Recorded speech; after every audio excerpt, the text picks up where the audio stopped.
და ძისათა და წმინდისა სულისათა. ამინ. ჩვენი დღევანდელი საუბარი შეეხება ცოდვებს დამოუკიდებელ გარემოებას, რომელიც ადამიანს უშლის სულის ხონებას. ერთი წერილი წმინდა იგნატიუსი ამ თემაზე ძალიან საინტერესო, მე ასე ვფიქრობ. ეს წმინდა მამა ცოდვებს გამოყოფს, ყოფს ორ ნაწილად. ერთი არის მომაკვდინებელი მძიმე ცოდვები და მეორე შედარებით მსუბუქი და ამ მდგომარეობაში აღდებს ის ადამიანის სულს. რა არის მომაკვდინებელი ცოდვა? მომაკვდინებელი ცოდვა ის ცოდვა, რომელიც მარადიული სიკვდილით კლავს ადამიანის სულს, რომელმაც ასეთი ცოდვა ჩაიდინა. თუ ადამიანი მოკვდება მომაკვდინებელი ცოდვით, ისე რომ მის გამო სათანადო სინანულს არ შესწირავს, მაშინ დემონები იტაცებენ მის სულს და ჯოჯოხეთში მარადიული ტანჯვისთვის მიწისქვეშეთში პირქუშ და დახუთულ უბსკულში ჩახავთ. მომაკვდინებელი ცოდვები შემდეგია: ერესი, ანუ როცა ადამიანი იწნარებს და არის სხვა რწმენის მიმდევარი. სქიზმა, როცა განხეთქილებაში არის ადამიანი. ქრისტიანული სარწმუნოებისგან განდგომა, ღვთისგმობა, ჯადოქრობა და მჭყინვაობა, მკითხაობა, მკვლელობა და თვითმკვლელობა, სიძვა, მრუშება, ბუნების საწინააღმდეგო სიძვის ცოდვები, ლოთობა, ანუ თმობა ნებისმიერი ფორმით, ეს იქნება სასმელი, ნარკოტიკი, ბალახები და სამეცნიერო სხვა რაიმე. კრეხელობა, ძარცველობა, ქურდობა და ყოველგვარი სასტიკი არა ადამიანური დანაშაული. მომაკვდინებელი ცოდვებიდან არ არსებობს სინანული მხოლოდ თვითმკვლელისათვის, რომ მას არ შეება დრო სინანულის, რომ ადამიანი თავს იკლავს, ის მიდაგხვდება ჯოჯოხეთში.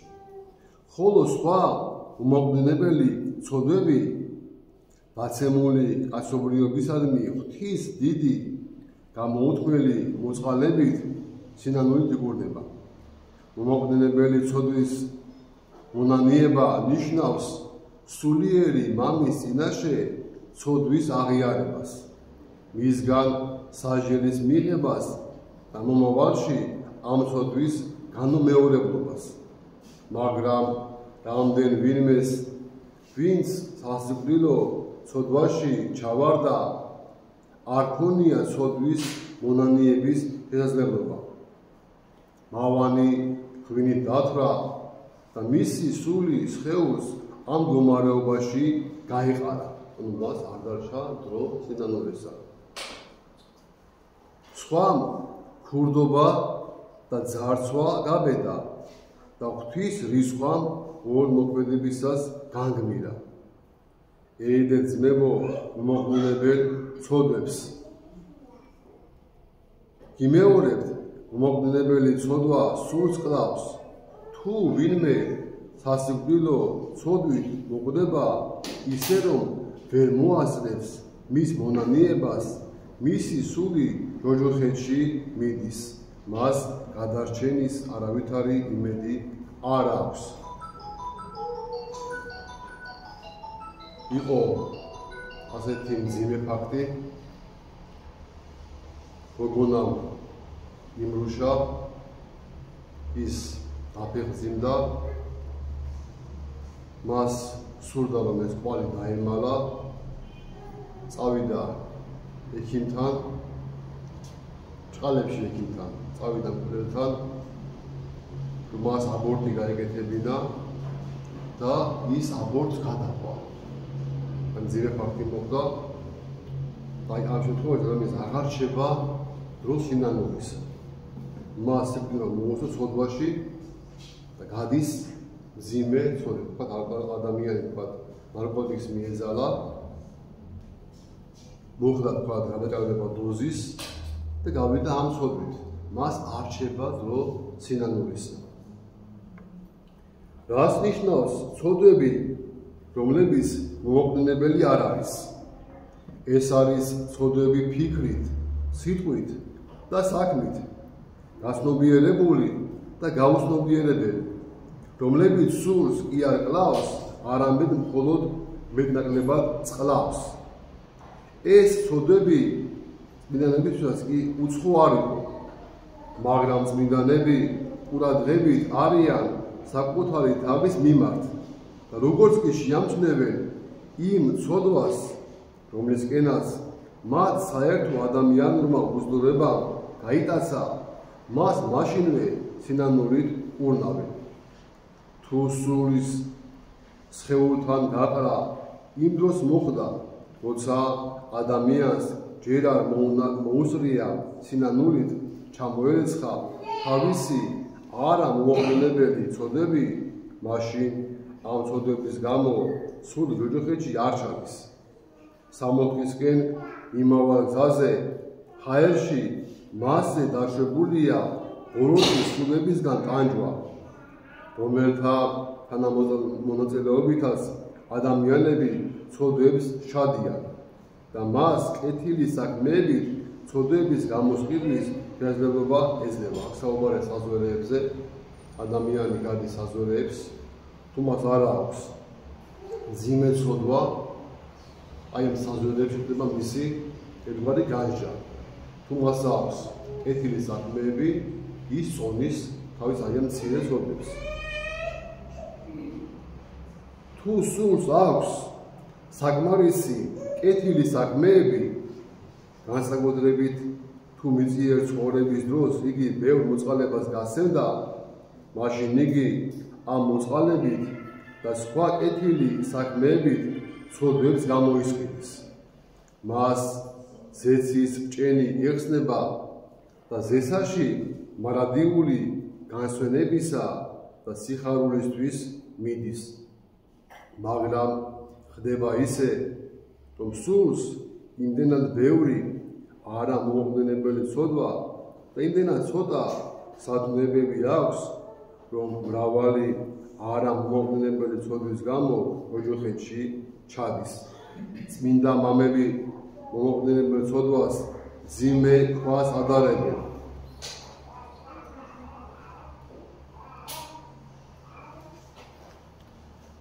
ხოლო არა მომაკვდინებელი ცოდვას უმნიშვნელო ქვის კენჭებს. თუ ადამიანს ელზე ერთ დიდ ქვას მიაბა და სიღრმეში ჩაუშვებს, მაშინ ჩაიზირება. სულ ერთი მომაკვდინებელი ცოდვას საკმარისია ოჯოხეთის უბსკურში სულის ჩაზრვისთვის.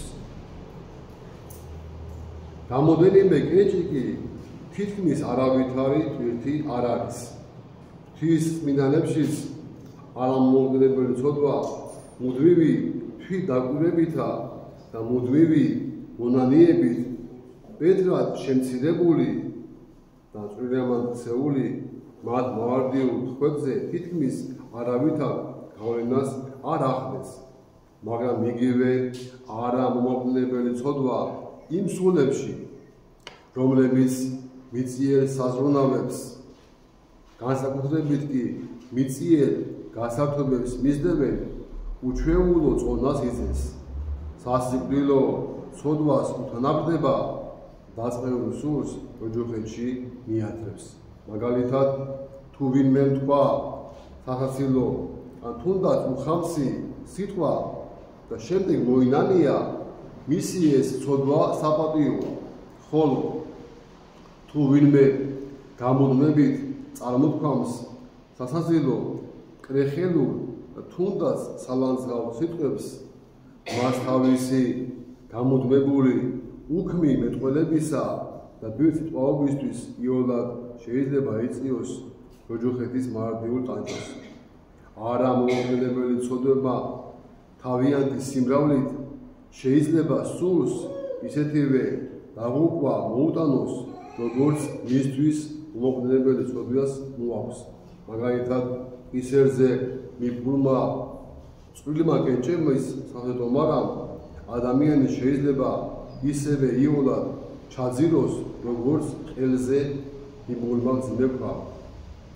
ყველა ცოდვის ფესვი თვალწმინდა პავლე მოციქულმა არის ვერთმოყვარეობა, ხოლო ვერთმოყვარეობის შემდეგ კი წმინდა მამისაცი დაყრდნობა, რომლის უძლიერესი და უჭარბესი გამოხატულებაა ლოთობა, იგივე თრობა, ნებისმიერი ფორმით. ვერთმოყვარეობის გამო იუდამ ადამიანთა დანაშაულებს შორის ყველაზე საშინელი დანაშაული ჩაიდინა. მან უფალი გასცა. ფულისადმი სიყვარულით ურიც ველმოქმედებას შადიან. ირღვევა ღვთისა და სახელმწიფო კანონები. ფერქვეშ ითელება სიმართლე. ფარველობენ სიცრუეს. იჭაგრება ღატაკი. ჩვენც დღეს ხედავთ ადრე ქონდა ჩვენ ამაზე საუბარი, რომ ადამიანებს სამსახურში ერთ კაცს აძლევენ ძალიან ბევრ მძიმე საქმეს და მას ხელფას უხდიან ერთი ადამიანისას. ადამიანს აძლევენ 2-3 ადამიანის სამუშაოს, მაგრამ მისი ანაცხოვრება არის ერთი ადამიანის. თუ დააგვირდებით დიდ მაღაზიებში ან სხვა ადგილებში არის რამოდენიმე მოლარე უნდა იყოს იშდეს. მაგრამ ზის ერთი ადამიანი არის ვთქვათ დიდი რიგი. არის მოურავი ადამიანები ერთადერთად სხვა სალავაში ადამიანი არ ჯდება, არ არის ამის რესურსი სამწუხაროდ, რომ აი დამქირავებელმა სხვას ფული არ გაუყობს. ერთ კაცს აძლევს მძიმე სამუშაოს, მან შეასრულოს, ის იყოს ვთქვათ მოლარეც, იყოს ვთქვათ დამლაგებელი, იყოს ვთქვათ კონსულტანტი და კიდევ სხვა ბევრი რამ გააკეთოს და ხელფასი აიღოს ერთი ადამიანის. ეს დანაშაულია. აი სწორედ ეს ვერთმოყვარეობა იყოს აი ამ სოროს, რომ აი ადამიანს წურავენ მაქსიმალურად. მან რაიმე შეღავათი ვერ მიიღოს, პირიქით მძიმე სამუშაო ასრულოს. ვერთმოყვარეობის გული იკეტება მოწყალებისთვის და იგი საკუთარ თავს ახმევს ღვთის წყალობას, ანუ ხსნას, რომელიც მხოლოდ მოწყალებით გვენიჭება. რა უჯულოებაზე არ წავა ლოთი. იგი აქედანვე გახურებულია ღვინით, როგორც გენიის ცეცხლით. შმაგულს ძვინვარებს, როგორც შეშლილი.